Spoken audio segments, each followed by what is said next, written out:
Chapter 7. If there is hope, wrote Winston, it lies in the proles. If there was hope, it must lie in the proles, because only there in those swarming, disregarded masses, 85% of the population of Oceania, could the force to destroy the party ever be generated. The party could not be overthrown from within. Its enemies, if it had any enemies, had no way of coming together or even of identifying one another. Even if the legendary brotherhood existed, as just possibly it might, it was inconceivable that its members could ever assemble in larger numbers than twos and threes.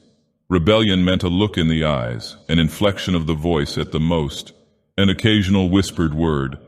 But the proles, if only they could somehow become conscious of their own strength, would have no need to conspire.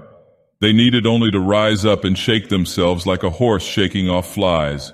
If they chose, they could blow the party to pieces tomorrow morning. Surely sooner or later it must occur to them to do it.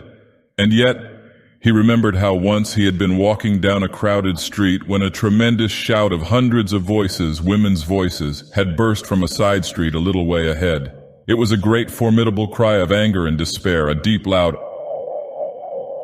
that went humming on like the reverberation of a bell. His heart had leapt.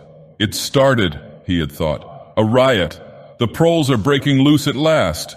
When he had reached the spot, it was to see a mob of 200 or 300 women crowding round the stalls of a street market, with faces as tragic as though they had been the doomed passengers on a sinking ship.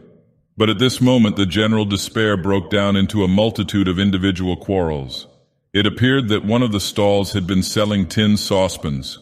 They were wretched, flimsy things, but cooking pots of any kind were always difficult to get. Now the supply had unexpectedly given out. The successful women, bumped and jostled by the rest, were trying to make off with their saucepans, while dozens of others clamored round the stall, accusing the stall-keeper of favoritism and of having more saucepans somewhere in reserve. There was a fresh outburst of yells. 2 bloated women, one of them with her hair coming down, had got hold of the same saucepan and were trying to tear it out of one another's hands. For a moment they were both tugging, and then the handle came off. Winston watched them disgustedly. And yet, just for a moment, what almost frightening power had sounded in that cry from only a few hundred throats? Why was it that they could never shout like that about anything that mattered? He wrote, "Until they become conscious, they will never rebel, and until after they have rebelled, they cannot become conscious." That, he reflected, might almost have been a transcription from one of the party textbooks. The party claimed, of course, to have liberated the proles from bondage.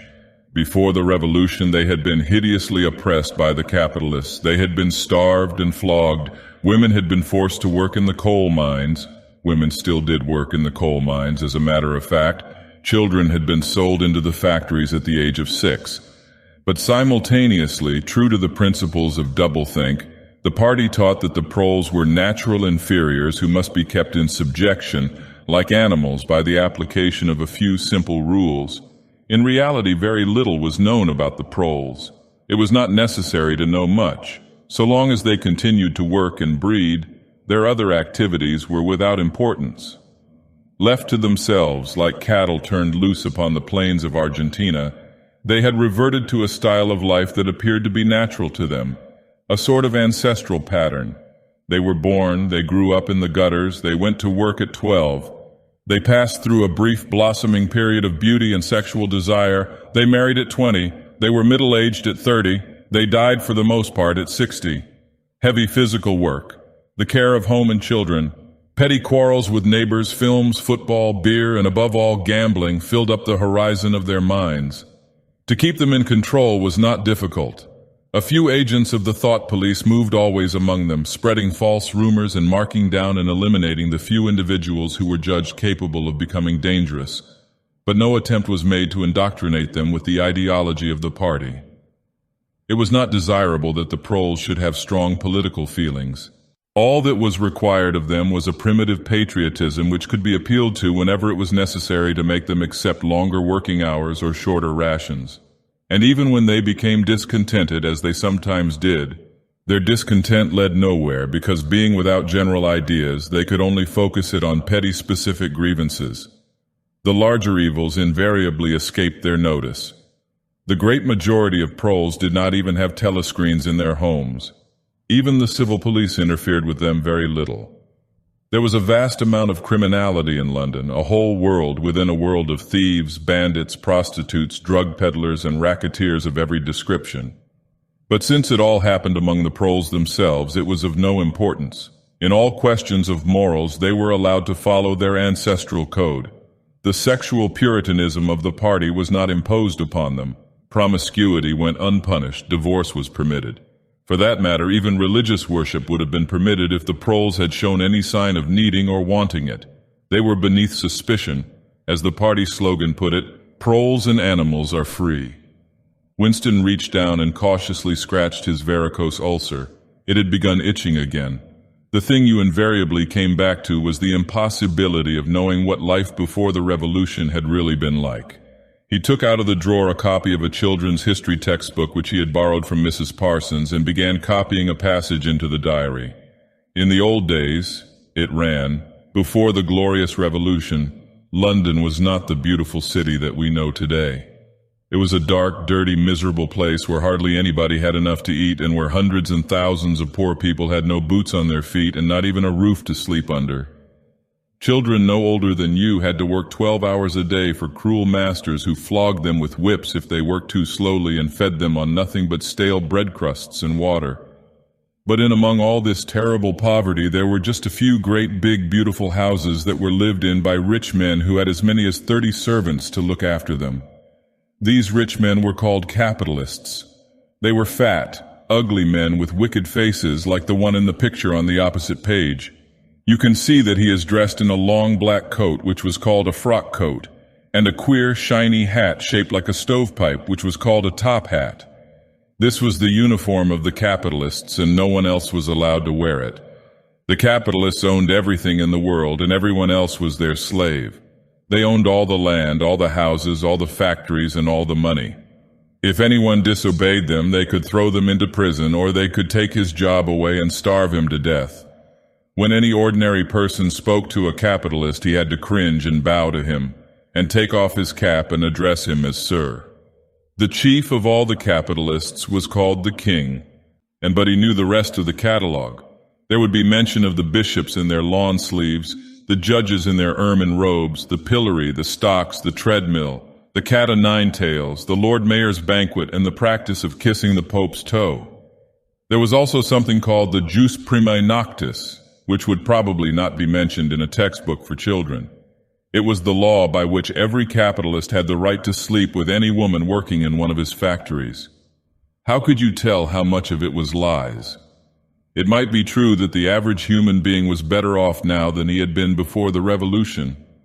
The only evidence to the contrary was the mute protest in your own bones, the instinctive feeling that the conditions you lived in were intolerable, and that at some other time they must have been different. It struck him that the truly characteristic thing about modern life was not its cruelty and insecurity, but simply its bareness, its dinginess, its listlessness. Life, if you looked about you, bore no resemblance not only to the lies that streamed out of the telescreens, but even to the ideals that the party was trying to achieve. Great areas of it, even for a party member, were neutral and non-political. A matter of slogging through dreary jobs, fighting for a place on the tube, darning a worn-out sock, cadging a saccharin tablet, saving a cigarette end. The ideal set up by the party was something huge, terrible, and glittering. A world of steel and concrete, of monstrous machines and terrifying weapons. A nation of warriors and fanatics marching forward in perfect unity, all thinking the same thoughts and shouting the same slogans, perpetually working, fighting, triumphing, persecuting, 300 million people all with the same face. The reality was decaying, dingy cities where underfed people shuffled to and fro in leaky shoes, in patched-up 19th century houses that smelt always of cabbage and bad lavatories. He seemed to see a vision of London, vast and ruinous, city of a million dustbins, and mixed up with it was a picture of Mrs. Parsons, a woman with lined face and wispy hair, fiddling helplessly with a blocked waste pipe. He reached down and scratched his ankle again. Day and night the telescreens bruised your ears with statistics proving that people today had more food, more clothes, better houses, better recreations, that they lived longer, worked shorter hours, were bigger, healthier, stronger, happier, more intelligent, better educated than the people of 50 years ago. Not a word of it could ever be proved or disproved. The party claimed, for example, that today 40% of adult proles were literate. Before the revolution, it was said, the number had only been 15%. The party claimed that the infant mortality rate was now only 160 per thousand, whereas before the revolution it had been 300, and so it went on. It was like a single equation with two unknowns. It might very well be that literally every word in the history books, even the things that one accepted without question, was pure fantasy. For all he knew, there might never have been any such law as the jus prime noctis, or any such creature as a capitalist, or any such garment as a top hat. Everything faded into mist. The past was erased, the erasure was forgotten, the lie became truth. Just once in his life he had possessed, after the event, that was what counted, concrete, unmistakable evidence of an act of falsification. He had held it between his fingers for as long as 30 seconds. In 1973 it must have been. At any rate, it was at about the time when he and Catherine had parted. But the really relevant date was 7 or 8 years earlier. The story really began in the middle 60s, the period of the great purges in which the original leaders of the revolution were wiped out once and for all. By 1970, none of them was left except Big Brother himself. All the rest had by that time been exposed as traitors and counter-revolutionaries. Goldstein had fled and was hiding no one knew where, and of the others a few had simply disappeared, while the majority had been executed after spectacular public trials at which they made confession of their crimes. Among the last survivors were 3 men named Jones, Aronson, and Rutherford. It must have been in 1965 that these 3 had been arrested. As often happened, they had vanished for a year or more, so that one did not know whether they were alive or dead, and then had suddenly been brought forth to incriminate themselves in the usual way. They had confessed to intelligence with the enemy. At that date, too, the enemy was Eurasia. Embezzlement of public funds, the murder of various trusted party members, intrigues against the leadership of Big Brother, which had started long before the revolution happened, and acts of sabotage causing the death of hundreds of thousands of people. After confessing to these things, they had been pardoned, reinstated in the party, and given posts which were in fact sinecures but which sounded important. All 3 had written long, abject articles in the Times, analyzing the reasons for their defection and promising to make amends. Sometime after their release, Winston had actually seen all 3 of them in the Chestnut Tree Café. He remembered the sort of terrified fascination with which he had watched them out of the corner of his eye. They were men far older than himself, relics of the ancient world, almost the last great figures left over from the heroic days of the party. The glamour of the underground struggle and the Civil War still faintly clung to them. He had the feeling, though already at that time facts and dates were growing blurry, that he had known their names years earlier than he had known that of Big Brother. But also they were outlaws, enemies, untouchables, doomed with absolute certainty to extinction within a year or two. No one who had once fallen into the hands of the thought police ever escaped in the end. They were corpses waiting to be sent back to the grave. There was no one at any of the tables nearest to them. It was not wise even to be seen in the neighborhood of such people. They were sitting in silence before glasses of the gin flavored with cloves, which was the speciality of the café. Of the 3, it was Rutherford whose appearance had most impressed Winston. Rutherford had once been a famous caricaturist whose brutal cartoons had helped to inflame popular opinion before and during the Revolution. Even now, at long intervals, his cartoons were appearing in the Times. They were simply an imitation of his earlier manner and curiously lifeless and unconvincing. Always they were a rehashing of the ancient themes: slum tenements, starving children, street battles, capitalists in top hats. Even on the barricades, the capitalists still seemed to cling to their top hats, an endless, hopeless effort to get back into the past. He was a monstrous man, with a mane of greasy gray hair, his face pouched and seamed with thick negroid lips. At one time he must have been immensely strong. Now his great body was sagging, sloping, bulging, falling away in every direction. He seemed to be breaking up before one's eyes like a mountain crumbling. It was the lonely hour of 15. Winston could not now remember how he had come to be in the cafe at such a time. The place was almost empty. A tinny music was trickling from the telescreens. The three men sat in their corner, almost motionless, never speaking. Uncommanded, the waiter brought fresh glasses of gin. There was a chessboard on the table beside them, with the pieces set out but no game started. And then for perhaps half a minute in all, something happened to the telescreens. The tune that they were playing changed, and the tone of the music changed too. There came into it, but it was something hard to describe. It was a peculiar, cracked, braying, jeering note. In his mind, Winston called it a yellow note. And then a voice from the telescreen was singing, "Under the spreading chestnut tree, I sold you and you sold me. There lie they and here lie we under the spreading chestnut tree."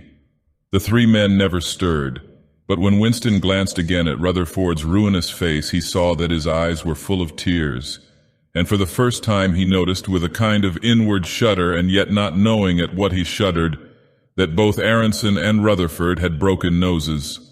A little later, all three were rearrested. It appeared that they had engaged in fresh conspiracies from the very moment of their release. At their second trial, they confessed to all their old crimes over again with a whole string of new ones. They were executed, and their fate was recorded in the party histories, a warning to posterity. About 5 years after this, in 1973, Winston was unrolling a wad of documents which had just flopped out of the pneumatic tube onto his desk, when he came on a fragment of paper which had evidently been slipped in among the others and then forgotten.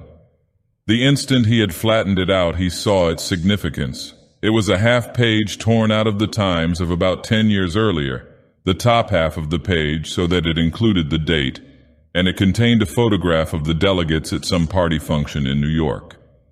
Prominent in the middle of the group were Jones, Aronson, and Rutherford. There was no mistaking them. In any case, their names were in the caption at the bottom. The point was that at both trials, all three men had confessed that on that date they had been on Eurasian soil. They had flown from a secret airfield in Canada to a rendezvous somewhere in Siberia, and had conferred with members of the Eurasian General Staff, to whom they had betrayed important military secrets. The date had stuck in Winston's memory because it chanced to be Midsummer Day, but the whole story must be on record in countless other places as well. There was only one possible conclusion: the confessions were lies. Of course, this was not in itself a discovery. Even at that time, Winston had not imagined that the people who were wiped out in the purges had actually committed the crimes that they were accused of. But this was concrete evidence. It was a fragment of the abolished past, like a fossil bone which turns up in the wrong stratum and destroys a geological theory. It was enough to blow the party to atoms if in some way it could have been published to the world and its significance made known. He had gone straight on working. As soon as he saw what the photograph was and what it meant, he had covered it up with another sheet of paper. Luckily, when he unrolled it, it had been upside down from the point of view of the telescreen. He took his scribbling pad on his knee and pushed back his chair so as to get as far away from the telescreen as possible. To keep your face expressionless was not difficult, and even your breathing could be controlled with an effort, but you could not control the beating of your heart, and the telescreen was quite delicate enough to pick it up. He let what he judged to be 10 minutes go by, tormented all the while by the fear that some accident, a sudden draft blowing across his desk, for instance, would betray him. Then, without uncovering it again, he dropped the photograph into the memory hole along with some other waste papers. Within another minute, perhaps, it would have crumbled into ashes. That was 10, 11 years ago. Today, probably, he would have kept that photograph. It was curious that the fact of having held it in his fingers seemed to him to make a difference even now, when the photograph itself, as well as the event it recorded, was only memory. Was the party's hold upon the past less strong, he wondered, because a piece of evidence which existed no longer had once existed? But today, supposing that it could be somehow resurrected from its ashes, the photograph might not even be evidence. Already at the time when he made his discovery, Oceania was no longer at war with Eurasia, and it must have been to the agents of Eastasia that the three dead men had betrayed their country. Since then, there had been other changes, 2, 3. He could not remember how many. Very likely the confessions had been rewritten and rewritten until the original facts and dates no longer had the smallest significance. The past not only changed, but changed continuously. What most afflicted him with the sense of nightmare was that he had never clearly understood why the huge imposture was undertaken. The immediate advantages of falsifying the past were obvious, but the ultimate motive was mysterious. He took up his pen again and wrote, "I understand how. I do not understand why." He wondered, as he had many times wondered before, whether he himself was a lunatic. Perhaps a lunatic was simply a minority of one. At one time it had been a sign of madness to believe that the earth goes round the sun. Today, to believe that the past is inalterable. He might be alone in holding that belief, and if alone, then a lunatic. But the thought of being a lunatic did not greatly trouble him. The horror was that he might also be wrong. He picked up the children's history book and looked at the portrait of Big Brother which formed its frontispiece. The hypnotic eyes gazed into his own. It was as though some huge force were pressing down upon you, something that penetrated inside your skull, battering against your brain, frightening you out of your beliefs, persuading you almost to deny the evidence of your senses. In the end, the party would announce that 2 and 2 made 5, and you would have to believe it. It was inevitable that they should make that claim sooner or later. The logic of their position demanded it. Not merely the validity of experience, but the very existence of external reality was tacitly denied by their philosophy. The heresy of heresies was common sense, and what was terrifying was not that they would kill you for thinking otherwise, but that they might be right. For after all, how do we know that 2 and 2 make 4? Or that the force of gravity works? Or that the past is unchangeable? If both the past and the external world exist only in the mind, and if the mind itself is controllable, what then? But no, his courage seemed suddenly to stiffen of its own accord. The face of O'Brien, not called up by any obvious association, had floated into his mind. He knew with more certainty than before that O'Brien was on his side. He was writing the diary for O'Brien, to O'Brien. It was like an interminable letter which no one would ever read, but which was addressed to a particular person and took its color from that fact. The party told you to reject the evidence of your eyes and ears. It was their final, most essential command. His heart sank as he thought of the enormous power arrayed against him, the ease with which any party intellectual would overthrow him in debate, the subtle arguments which he would not be able to understand, much less answer. And yet he was in the right. They were wrong and he was right. The obvious, the silly, and the true had got to be defended. Truisms are true. Hold on to that. The solid world exists. Its laws do not change. Stones are hard, water is wet, objects unsupported fall towards the earth's center. With the feeling that he was speaking to O'Brien and also that he was setting forth an important axiom, he wrote, "Freedom is the freedom to say that 2 plus 2 make 4. If that is granted, all else follows."